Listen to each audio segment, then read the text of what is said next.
A cold Wednesday morning in the economic capital of Douala, ladies and gentlemen. It's 10:30 a.m. and time for Prime Flash on My Media Prime Television with me, Audrey Zatsa, and we begin with this human interest story where a man identified as Aleng Wong, a resident at the Awayes Kalye Karia neighborhood in Yaoundé, is reported to have been stabbed dead by his girlfriend after he failed to give her money he requested. The incident, which occurred on the night of Monday, August 9, sources say the deceased had just received money from his social gathering and was later harassed by the girl to give her some money. Meantime, reports say the suspect, Rose Enyenge, who was nowhere to be found, has finally handed herself to competent authority for law to take actions. Two interurban transport agencies, Solidarité Plus and Avenir de la CADE, have been slammed indefinite suspension. The information was relayed by the Minister of Public Transport, Ernest Ngale Bibeyi, Tuesday, August 10, during an urgent meeting with promoters of travel and freight agencies yesterday in Yaoundé. This sanction comes after the two agencies got involved last week in ghastly road accidents around the locality of Awai and Bachenga, all in the center region. The incident, which happened in less than 24 hours, saw the death of 40 persons and a good number of people injured. Minister Ngale Bibeyi said the suspension will last as long as investigations into the road accidents unfold. According to a communique signed by the SDO for Menouar Division, a collective funeral ceremony of all those who perished in the Chancliffe accident will take place on Friday, August 13, 2021 at the Chang Ceremonial Ground Stand. The ceremony will be chaired by the Governor of the West Region, Awa Fonka Augustine.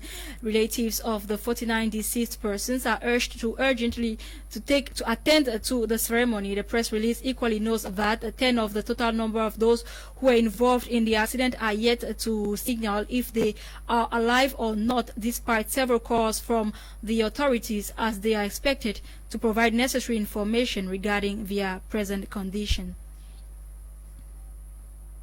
The president of the National Communication Council, Joseph Chebonkenka Labobse, has received in audience members of the newly elected Union of the Francophone Press, a courtesy visit, but also a working visit, as several issues were discussed related to the exercise of journalism profession in Cameroon.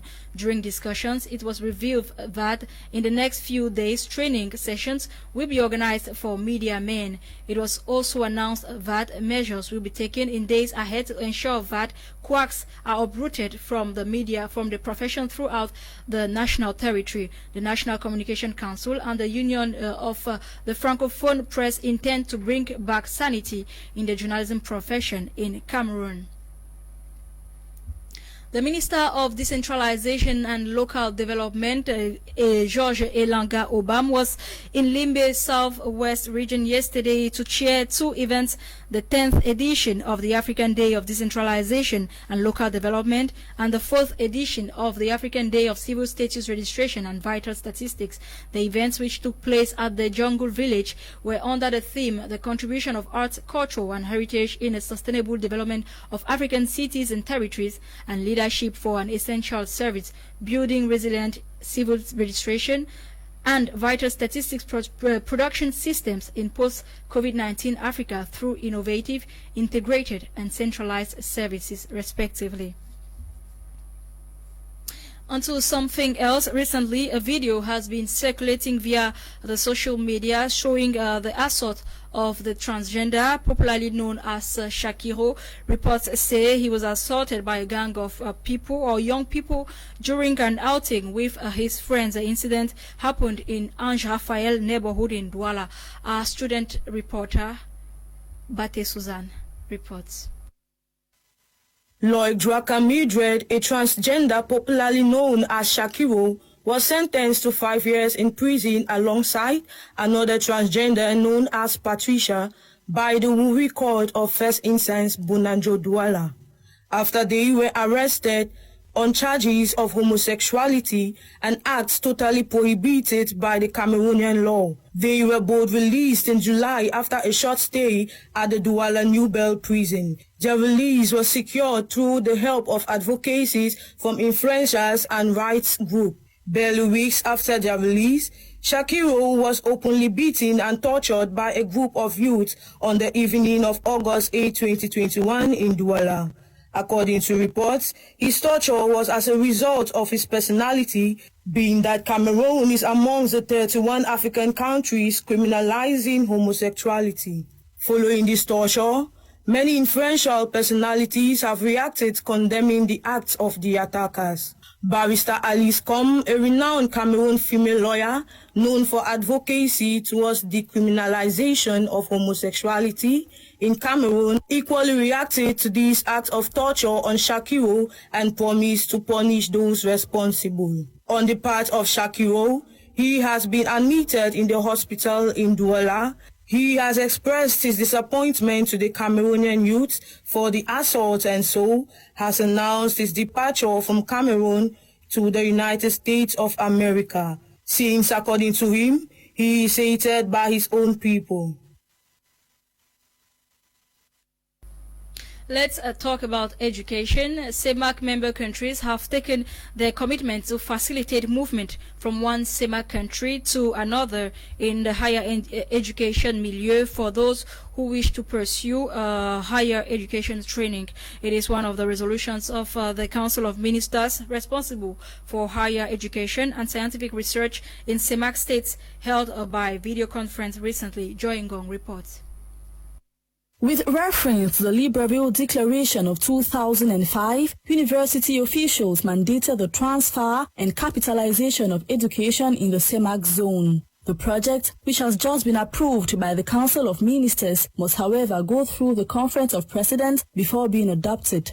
The meeting was chaired by Jacques Ndongo, Cameroonian Minister of Higher Education, who gave his favorable opinion on the draft regulation setting the technical modalities of management of the system of capitalizable and transferable credits in the CEMAC sub-region. This is regarding higher education, research and vocational training. Jacques Ndongo equally stressed on the principle of academic mobility for teachers.